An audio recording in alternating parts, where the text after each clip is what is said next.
Bienvenidos una vez más a Iglesia Casa Nación, donde la pasión por Jesús es el centro.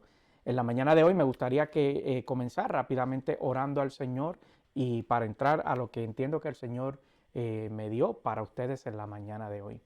Padre, en el nombre de Jesús, gracias por tu amor, tu presencia, tu manifestación, Señor, tu ternura.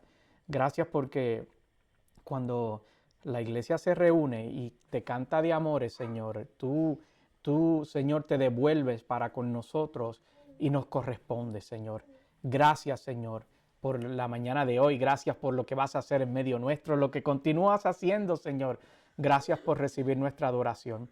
Ahora te pido, Señor, que en el nombre de Jesús, una vez más, Señor, me utilices para gloria de tu nombre, Señor, para traerle, Señor, una palabra fresca a tus hijos, Señor, que se han reunido a escuchar, Señor, tu voz. En el nombre de Jesús, una vez más, Padre, declaramos, Señor, que toda distracción es removida por el poder del Espíritu Santo.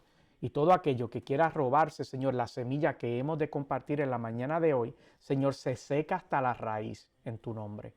Yo te doy gracias, gloria y honra por Cristo Jesús. Amén y amén. Aleluya. Cuando estaba pensando y meditando en lo que quería compartir en el día de hoy con ustedes, vino a mi memoria una experiencia que yo tuve cuando niño que la verdad que hacía tiempo no la recordaba y el Señor la trajo a mi memoria porque iba a tono con lo que quería compartir en la mañana de hoy con ustedes. Y se las voy a contar brevemente. Cuando yo era un niño, yo recuerdo que, o donde yo me crié, donde yo vivía, es en la parte de abajo de un monte o una montaña, un monte. Y entonces para llegar ahí hay que bajar una cuesta. Uno baja una cuesta y al final es donde están las casas, o donde estaba mi casa. De hecho, todavía mis padres viven allí. Entonces yo recuerdo que ese día era pasado mediodía y yo tenía que ir a la tienda de la comunidad. Yo no sé si ustedes recuerdan o todos saben que en cada una de nuestras comunidades siempre había una casa o un lugar que vendían las cositas, ¿verdad? Tenían leche, víveres, cosas livianas que no necesitaba llegar hasta el supermercado. Como mi hermano decía, me dice la peseta de huevo, ¿verdad? Una peseta era lo que uno compraba. Un peso de huevo y le daban, en una bolsita le daban 2 o 3 huevos, cosas por ese estilo. Entonces yo recuerdo que y recuerdo la hora porque precisamente era cuando alguien iba a regresar de su almuerzo, que iba todos los días a almorzar a la casa, iba a regresar a su trabajo y trabajaba en una ferretería esta persona. Entonces yo recuerdo que yo aproveché y para no tener que subir la cuesta caminando, pues yo era un niño, o sea, las piernas, no es que ahora yo sea tan alto, pero antes era menos alto. Y entonces, pues subir aquella cuesta, pues era un poquito agotador. Y lo que hice fue que me subí, agarré una raíz para subir la cuesta, porque la tienda estaba, uno subía la cuesta y rápidamente estaba la casa donde tenía una parte que vendía víveres. Entonces, ¿qué pasó? Ese era un trozo de tumba, de esos que se elevan así y derraman la piedra y la arena. Y yo me subí al trozo de tumba y subimos la cuesta y cuando se detuvo frente a la tienda, yo abrí la puerta, me bajé porque era bastante alto, era un trozo de tumba, me bajé y empecé a correr. Corrí a la parte de atrás para cruzar la calle porque la tiendita estaba al otro lado de la calle. Crucé por la parte de atrás del camión en vez de irme por el frente. Entonces yo recuerdo que yo me bajé corriendo, iba por allí rápido y cuando llegué detrás del camión que voy a cruzar la calle, venía un carro que yo no había visto. Entonces la peculiaridad de esas calles era que en aquel entonces eran bien estrechas y poco se podía, 2 carros a la vez. Entonces para que 2 carros pasasen, el que subía y el que bajaba, siempre uno de los dos tenía que estacionarse, echarse a la orilla para que el otro pasara. Pues entonces como el camión se detuvo, el otro carro pensó que se estaba alineando para que él pasase. Y lo que hizo fue que aceleró la velocidad y iba lo más rápido posible para que el del camión no cambiara de opinión, porque a veces pasaba que se paraban y si tú te tardabas mucho, decía, pues quédate, y arrancaba de nuevo, le trancaba el paso. Entonces pensó, yo no sé lo que pensó, pero aceleró. Y ese carro venía muy rápido, la calle era angosta, el camión estaba alineado y yo iba corriendo en dirección a cruzar la calle. Cuando llegué, estaba en un punto ciego porque la persona obviamente no me ve, el camión es alto, yo era un niño. Y cuando voy a cruzar, que me encuentro así, de momento aparece el carro y ese carro me iba a llevar arrollado, me iba a dar. Entonces lo que sucedió fue que yo estaba así y cuando voy a cruzar yo siento que alguien me agarra de mi estómago, de mi barriga y me levanta y me quedo como en el aire. Y yo sentí que alguien puso sus manos y me levantó y el carro entonces pasó a toda velocidad y tan pronto el carro pasó, me soltó y me caí al suelo. La persona que estaba, que me dio la ride, estaba viendo todo por el retrovisor y vio cuando yo me quedé en el aire y luego me caí. Esa mañana fue una mañana de milagros para mí, porque no había nadie conmigo. No había nadie. Simplemente fue el Señor en su misericordia. No sé, no sé qué utilizó, no sé si fue un ángel, no sé si fue mano, no sé. Lo que yo sí sé es que alguien me levantó en el aire y tan pronto el carro pasó, yo caí en el suelo. Y entonces ese milagro que yo experimenté siendo niño, que en aquel entonces yo me levanté del piso súper asustado porque me iba a llevar el carro. Eso era lo único que yo podía pensar. Pero lo increíble de ese milagro que yo viví es que eso no fue, aunque me preservó la vida a mí, el milagro no solamente fue para mí, porque la persona vio todo cuando me quedé en el aire, cuando estaba como así flotando, cuando pasé y me caí. Y esa persona al día de hoy todavía da fe de ese milagro que ocurrió. Entonces, hoy, en la mañana de hoy, quiero hablarte bajo el título ¿Discípulos o filósofos? ¿Y cómo encajo este asunto del filósofo en el título de la prédica de hoy? Bueno, pues quiero comenzar definiéndote o ayudándote a entender qué es un filósofo. Estuve haciendo el research para la prédica de esta mañana y la mejor manera que lo pude definir de una manera resumida es que un filósofo se dedica a dudar sobre el mundo que nos rodea y se pregunta sobre el sentido de la vida a través de nuestras capacidades racionales. Te lo voy a leer de nuevo. Un filósofo, y lo tienen ahí en la pantalla, se dedica a dudar sobre el mundo que nos rodea y se pregunta sobre el sentido de la vida a través de nuestras capacidades racionales. Y esto es relevante porque durante mi forcejeo y mi resistencia con Dios a obedecer y plantar esta comunidad de fe donde estamos esta mañana de hoy, una de las cosas que yo le pedía al Señor muy específicamente era que si lo hacía, tenía que ser una comunidad de fe donde la manifestación del Espíritu Santo fuese evidente. Entonces yo me imagino que Dios me respondía en ese entonces, bueno, exactamente lo mismo que quiero yo. Yo quiero comunidades de fe donde mi espíritu se pueda mover libremente y pueda manifestarse. Entonces el próximo paso de eso era cómo yo transcribía eso que estaba dentro de mí, eso que ardía en mi ser, cómo lo podía documentar para poder llevarlo a una acción, para que pudiese ser compartido. Y ese deseo que estaba bien fuerte dentro de mi corazón y dentro de mi espíritu, pero a la misma vez me costaba mucho trabajo o no podía articularlo con palabras, no lo podía explicar. Ustedes saben que a veces usted siente como algo y como que no lo puede vocalizar. Nosotros en nuestra casa tenemos una broma interna que mi esposa y yo decimos, Gelo es el que sabe, ¿verdad? Cuando sabemos algo, pero como que no lo sabemos explicar bien, decimos, Gelo es el que sabe. Y eso tiene una razón de ser. Saludo a mami y a papi Gelo. Ustedes son la inspiración de Gelo es el que sabe. Y yo reconozco que uno de los dones que el Señor me ha dado y me ha otorgado es el emprendimiento. Yo lo reconozco. Y es que yo me puedo lanzar a hacer cosas que quizás otros no se atreven ni tampoco están dispuestos a hacer. Hablo de cosas de fe, ¿verdad? Y de ahí es donde sale el eslogan de mi vida: a Dios se le conoce caminando, ¿verdad? Porque nosotros caminamos hacia lo que Dios nos llama a hacer y el Señor se encarga el resto. Yo personalmente no tengo problemas haciendo eso en mi vida, pero tengo una contraparte a eso. Y es algo que me cuesta mucho y quiero explicártelo en la mañana de hoy. Yo puedo ver el proyecto hacia donde quiero llegar, pero no se me hace fácil la estructura y diseñar cómo alcanzarlo. No sé si me explico. Y el Señor me llama, por ejemplo, yo podía ver Casa Nación, pero los detallitos de cómo lograrlo, pues esa parte no se me hace fácil.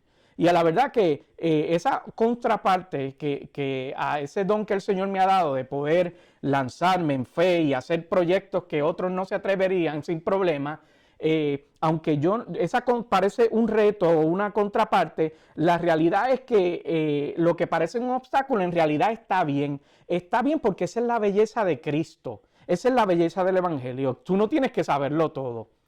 Uno piensa que tiene que saberlo todo, pero en Cristo tú no tienes que saberlo todo. No tienes que tenerlo todo descifrado, ni mucho menos tener las cosas calculadas. Es más, la Biblia nos revela en la primera carta a los Corintios, capítulo 12, versículo 14, lo siguiente. Ahora bien, el cuerpo no consta de un solo miembro, sino ¿de qué? De muchos. Vamos de nuevo. Ahora bien, el cuerpo no consta de un solo miembro, sino ¿de qué? De muchos.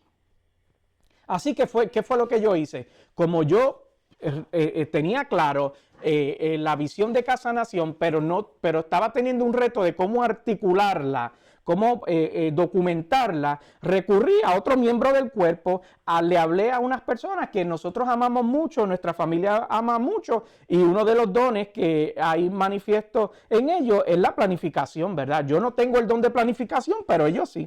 Así que le pedimos que nos regalaran unos días para que nos ayudaran a documentar esa visión de lo que yo creo que fue lo que el Espíritu Santo me reveló sobre esta comunidad de fe, Casa Nación.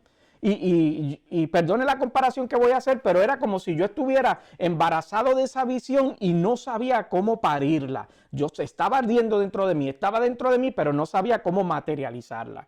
Entonces, esas personas tuvieron a bien bendecirnos y junto a toda su familia nos regalaron unos días de bendición. Llegaron creo que fueron 3 días, 2 o 3 días, no recuerdo. Llegaron y nos bendijeron mucho y nos prestaron de su tiempo. Y para mí personalmente fueron momentos bien intensos aunque los disfruté mucho, fueron intensos y de mucho dolor emocional y de mucho dolor espiritual, porque yo tenía que vencer unos deseos que se anteponían y era una lucha como que o hacemos esto o yo cedo a lo que la carne o el enemigo estaba poniendo en mi corazón. Y es que él me decía, pues no te compliques la vida, ¿para qué tú quieres empezar una comunidad de fe nueva?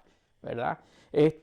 Quédate como estás, vas el domingo a una iglesia, vas allá, vas aquí, vas allá. Tienes la flexibilidad de viajar cuando te dé la gana, cuando desees, simplemente te vas, no interrumpes a nada ni a nadie. Además de que tampoco teníamos una fecha determinada para comenzar. Entonces esas eran las luchas que yo tenía que enfrentarme mientras junto con esta persona trabajábamos en documentar cuál era la misión de esta casa. Y en medio de esas conversaciones que tuvimos y de ese taller intenso, esos días que tuvimos, fue que nació la misión que el Espíritu Santo nos dio sobre Casa Nación. Y es esta, la que repito, y casualmente llegó esto y lo tenemos aquí hoy, que dice que es un espacio donde el Espíritu Santo transforma, llena, capacita y envía. Esa es la misión que el Señor nos dio para Casa Nación. Y es poderoso porque el Señor me dio esa misión a mí, pero te llamó a ti. Mire cómo es esto. El Señor me la dio a mí, pero te llamó a ti para que seas el discípulo que la lleve a cabo. Así que tú y yo, en alianza, en unidad, somos los responsables de que esta misión se materialice. Y yo voy a hacer una confesión en la mañana de hoy, es que yo tengo una lucha espiritual para que comunidad de fe que estamos levantando por estas semanas que ya comenzamos, no sustituya el poder y la presencia y la manifestación de Dios por un programa filosófico. Eso me aterroriza. Y yo no quiero que eso pase en esta comunidad de fe, porque yo les soy honesto, si vamos a hacer una comunidad de fe cristiana, pero filosófica, yo mejor me encargo de otras cosas y me voy de vacaciones y de todas esas cosas. Pero por eso yo le decía al Señor, yo necesito que sea un lugar donde tu presencia sea palpable y sea manifiesta. Donde lo que nosotros hablemos y recibamos sea como vivir vidas en paz y bonitas, no es lo que yo quiero. Yo no quiero una comunidad de fe que esté llena de sermones motivacionales, pero que la manifestación del Espíritu no sea presente y no sea evidente. Que no sea un lugar donde hablemos de cómo obedecer o cómo obtener los mejores beneficios de servirle a Dios y nada más. Eso no es suficiente. Donde nosotros sustituyamos la presencia de Dios con programas especiales y fechas de recordación. Eso no es lo que yo quiero como comunidad de fe y yo me niego y me rehúso a eso. Y entonces, donde el milagro que hablemos sea el disparate de la unción del parking y cosas semejantes, en vez de hablar de que en la reunión el Espíritu Santo sanó a alguien, bautizó a alguien con su presencia, lo llenó, a donde Dios nos da una profecía, donde los dones son manifiestos. Porque nosotros no debemos de ser víctimas de la espiritualidad distorsionada, que por ejemplo... Y de esto yo también he sido culpable, así que todo esto es dentro de la línea de confesión. Por ejemplo, a veces llamamos milagro y celebramos el hecho de que hayamos recibido una deuda de 30 años por una casa o de 6 años por un auto. En realidad eso no es un milagro. El milagro sería que el Señor te diera la habilidad y las herramientas para saldar esas deudas que vienen atadas a una casa de 30 años, de 20 años, de 40 años o un auto de 4, 5, 6 años con un préstamo. Y no quiero que me malentiendan tampoco, porque en nuestra sociedad la única manera o la manera más viable de adquirir una propiedad es con un préstamo hipotecario, no hay otra forma. No es que nosotros tenemos $300,000 debajo del matre y vamos y compramos una casa. Tenemos que utilizar el instrumento que tenemos. Pero lo que debemos de reconocer es que el milagro no es la deuda. El milagro sería la habilidad que el Señor nos otorgue para saldar esa deuda de modo acelerado, que no tengas que esperar 30 años o 40 años, sino que la puedas saldar mucho antes. De hecho, miren lo que dice Proverbios 22:7. Proverbios 22:7 dice, los ricos son los amos de los pobres. Los deudores son ¿qué? Esclavos de sus acreedores. O sea que la Biblia te dice, no te confunda, el que toma prestado es esclavo del que presta.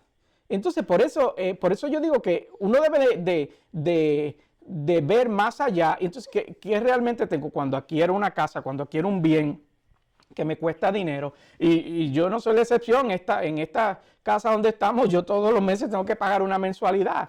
Pero el milagro es que el Señor me dé la habilidad y la fuerza para yo saldar ese préstamo, para que si un día no tengo el dinero de la mensualidad, no venga nadie a quitarme mi casa. Porque entonces, pues, ¿cómo es eso? Fue un milagro. Ese es el milagro. Entonces, el milagro sería que el Señor te permitiera saldar la deuda antes de tiempo, lo antes posible. Pero más allá de saldar deudas o de hablar de deudas, quiero hablarte sobre aquello que sí debemos nosotros anhelar con todo nuestro ser y con todas nuestras ansias, si nosotros somos verdaderamente discípulos de Cristo o si nos hacemos llamar discípulos de Cristo. Y el Señor me decía, no pueden obtener aquello que desconocen o no pueden llenarse de aquello que no entienden, o no pueden llenarse de aquello que no anhelan.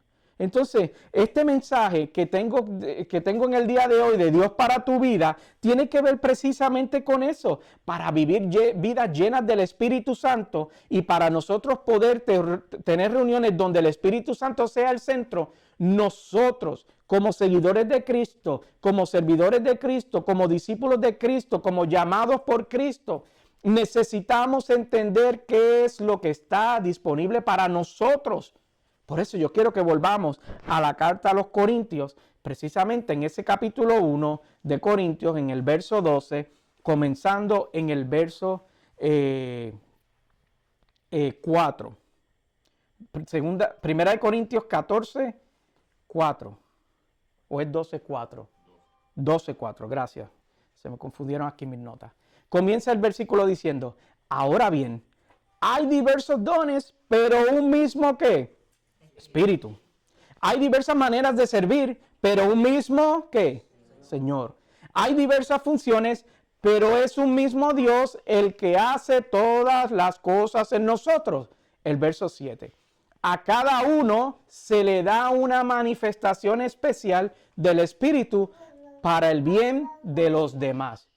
Yo no sé tú, pero yo tengo calor, yo tengo un fuego, ¿verdad? ¿No está caliente aquí? ¿No? Ok.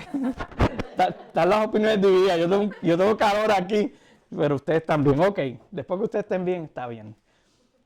Fíjate bien que nos dice este versículo, lo voy a leer de nuevo, el 7.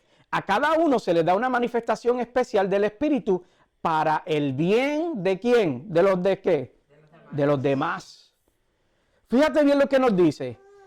Es para cada uno, no para algunos escogidos, no para algunos bonitos, no, es para cada uno. También nos dice que es una manifestación especial del Espíritu, no de un individuo, no de mí, no de yo como persona hacia ti, no, es del Espíritu. Así que no tiene que ver, y préstame atención a esto, no tiene que ver con ninguna habilidad que tú poseas. No se trata de lo que tú puedas hacer. Y tercero, es que es para el bien de los demás y no para tu beneficio personal. ¿Verdad? No tiene que ver para yo obtener algo para mí, sino para bendecir a otros. Entonces, continuemos leyendo y aprendiendo cuáles son estas manifestaciones que están disponibles para todos nosotros. El verso 8 dice, a unos Dios da por el Espíritu la palabra de sabiduría, a otros por el mismo Espíritu la palabra de conocimiento, a otros fe por medio del mismo Espíritu, a otros y por ese mismo Espíritu dones para sanar ¿a quién? A los enfermos. Y el verso 10 dice, a otros poderes milagrosos, a otros profecía, a otros el discernir espíritus, a otros el hablar en diversas lenguas y a otros interpretar lenguas.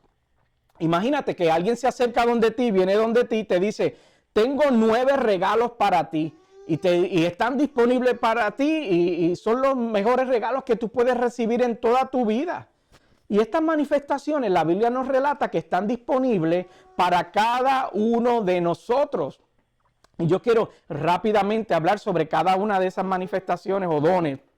Esos 9 dones que acabo de mencionarle. El primero que la Biblia nos relata en ese versículo 8 es el de sabiduría. ¿Y qué es la sabiduría? Bueno, este don no tiene tanto que ver con información, pero sí con la comprensión, ¿verdad? Por ejemplo, alguien que tiene el don de sabiduría se le hace hábil o se le hace fácil o tiene la habilidad de explicar otra porción bíblica a otra persona para que lo pueda comprender de una manera más simple y lo pueda aplicar en su vida. Algo como lo que yo estoy haciendo ahora mismo. También continúa el próximo hablando de qué es el de conocimiento o ese es el de ciencia. Ese don tiene que ver cuando Dios te revela algo de alguien en particular, ¿verdad? De una circunstancia en particular. Puede ser de que tú estás así lo más tranquilo y el Señor te dice, ora por esta persona porque está pasando por X situación. O esta persona está luchando con esta enfermedad que no se la ha compartido a nadie y el Señor te la revela para que tú vayas y ores por esa persona. El próximo que habla las Escrituras es el de fe. ¿Y cuál es el de fe? Bueno, pues una fe sobrenatural, ¿verdad? Que te permite cambiar atmósfera, te permite cambiar circunstancias o te permite cambiar algo que estés experimentando. También tiene que ver con sanar enfermos, el próximo, sanar enfermos, que es una sanidad sobrenatural donde no requiere la medicina tradicional. Esta semana yo estaba hablando con la clase que enseño en Guatemala y estábamos hablando precisamente de la sanidad divina y ellos comenzaron a compartir los testimonios donde el Señor había utilizado el don de sanidad y en medio de ellos, en distintos lugares del país, porque son de distintas pueblos o regiones, no sé cómo le llaman allá, y compartían sus testimonios cómo el poder de la manifestación del Señor en la sanidad divina se manifestaba. El próximo es el de hacer milagros y son acciones sobrenaturales que no pueden realizarse con tu propia habilidad o con tu propia capacidad. Luego menciona la profecía, que es aquel que se convierte en un portador de Dios que denuncia o el pecado de la persona o del individuo, de la ciudad o sobre el pueblo, o nos comunica algún mensaje particular de estimulación, de crecimiento, que provenga directamente del Señor. El próximo que hablan, y estoy en los últimos 3, y luego continúo con lo que les quiero decir, habla el discernir espíritus. Y ese es un don que es tan importante, no tan solo en nuestras comunidades de fe, sino en nuestros hogares. Porque el discernir espíritus te permite comprender el verdadero carácter de las personas. También el origen y significado de las manifestaciones espirituales que puedan estar moviéndose. El hablar en lenguas es el próximo, que es hablar un idioma espiritual, ya sea angelical o otro idioma natural de una lengua que es totalmente desconocida para ti. Y el último habla de interpretar lengua, que ese tiene que ver con interpretar, ¿verdad?, ese mensaje que fue dado a través del don de las lenguas.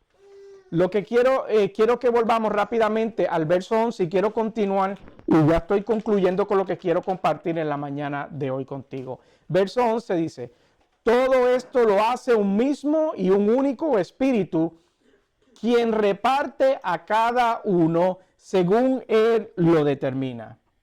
Entonces, lo que la Biblia nos revela es que a través del Espíritu Santo recibimos dones, recibimos regalos, que son habilidades sobrenaturales que nos permiten edificar el cuerpo de Cristo.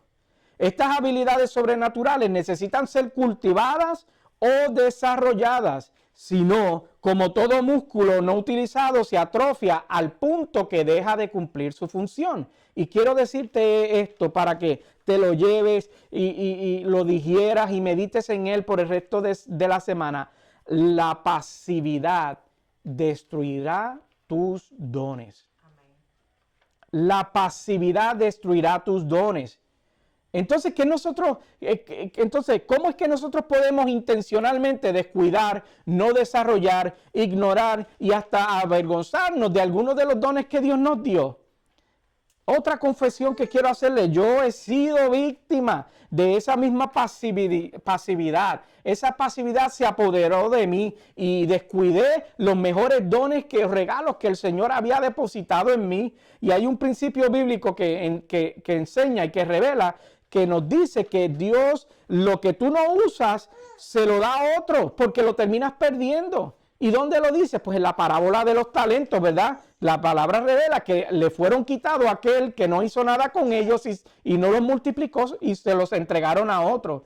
Y yo le decía a Dios, Casa Nación debe ser un lugar donde tu espíritu transforme, llene, capacite y envíe. Pero para lograr esto, Señor, nuestras reuniones deben de estar llenas de la manifestación de los dones de tu espíritu.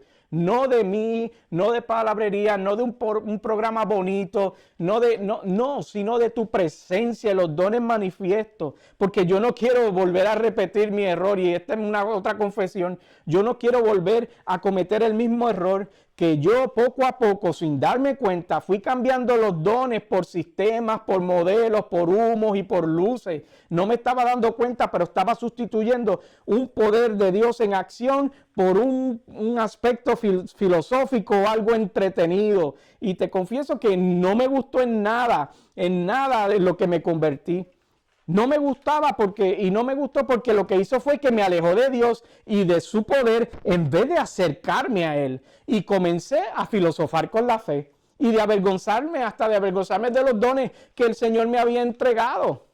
Y Pablo, hablándole a la iglesia romana, le decía en Romanos 1:16, a la verdad, yo no me avergüenzo del evangelio, pues es poder de Dios para la salvación de todos los que creen, de los judíos primeramente, pero también de los que son gentiles o los que no son judíos. Yo no quiero avergonzarme de lo que Dios me dio y de lo que me llamó a hacer. Yo no quiero avergonzarme. Yo quiero abrazar cada uno de esos dones que estén disponibles para mí y cada uno de esos dones que yo pueda tener para edificar el cuerpo de Cristo. Y yo te invito a que en esta mañana de hoy, que tú reflexiones sobre esto y que tú hagas lo mismo.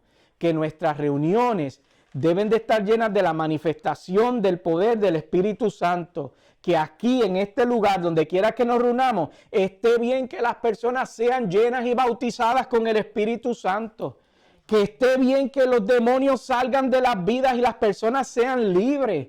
Que esté bien el hablar en lengua, que eso esté bien, que esté bien el profetizar, que esté bien en que en medio nuestro el Señor se mueva y hayan sanidades y cuerpos sean sanadas, y que esté bien que corra la palabra de ciencia y de sabiduría y el Señor nos traiga renovación y conocimiento de parte del Espíritu. Lo importante es que este lugar debe de estar bien, que el Espíritu Santo sea el protagonista. Porque al final del día, mis amados, nosotros no fuimos llamados a ser filósofos, sino fuimos llamados a ser discípulos de Cristo.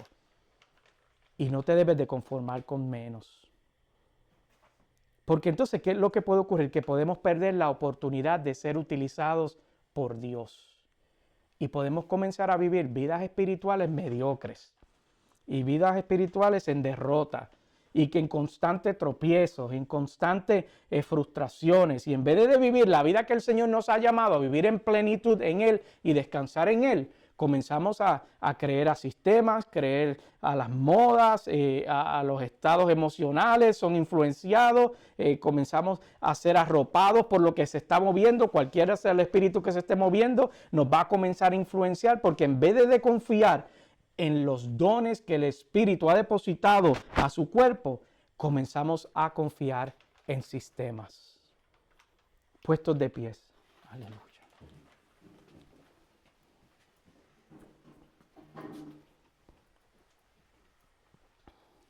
Padre, te adoramos. Bendecimos tu nombre, Señor. Hoy vengo, Señor, comenzando confesándote una vez más mi pecado y mi falta. Señor, te pido perdón públicamente por haber despreciado aquello que tú me regalaste, Señor. Te pido perdón. Y te pido, Señor, que reactives cada uno de esos dones en mi vida para la edificación de tu cuerpo, Padre. En el nombre de Jesús, Señor. Llena, Señor, esta casa, estos hijos tuyos de tu presencia. Que seamos bautizados con tu Espíritu, Señor. Que seamos llenos de la plenitud, Señor, tuya. En el nombre de Jesús, Señor, te pedimos una manifestación sobrenatural en cada uno de nosotros, Padre. Que podamos, Señor, por el resto, Señor, de la semana meditar en esta palabra, Señor, que tú has compartido, Señor, has revelado en la mañana de hoy. Haznos libres, Señor, para movernos, Señor, como tú quieres que nos movamos. En el nombre de Jesús yo te doy gloria, yo te doy honra, Señor, por cada uno de tus hijos, Señor, que está en este lugar. A ti sea la gloria, la honra, por Jesús. Amén y amén.